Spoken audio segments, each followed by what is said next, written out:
কুয়াকাটা চলে যায় সবাই সূর্য দেখার জন্য। আর আমরা যারা গ্রামে থাকি তাদেরকে কুয়াকাটা যাওয়া লাগে না, শুধু একটু দেখুন সূর্য আমাদের পাশেই, হাতের মুঠোয়। এই দেখুন এখান থেকে সূর্য উঠছে, সুন্দর দেখা যায়। তবে আজকে একটু মেঘের কারণে দেখা যাচ্ছে না।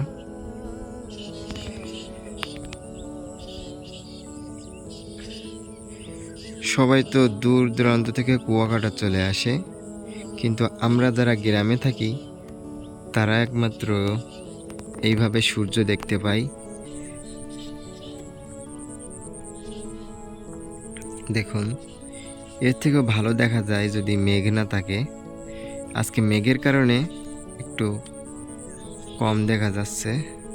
মেঘ না থাকলে এর থেকে ভালোভাবে আমি দেখাতে পারতাম। আমি যেদিন মেঘ না থাকবে সেদিন যদি আমি মোবাইল নিয়ে আসে ভাগ্যক্রমে এখানে, তাহলে আপনাদেরকে দেখানোর চেষ্টা করব।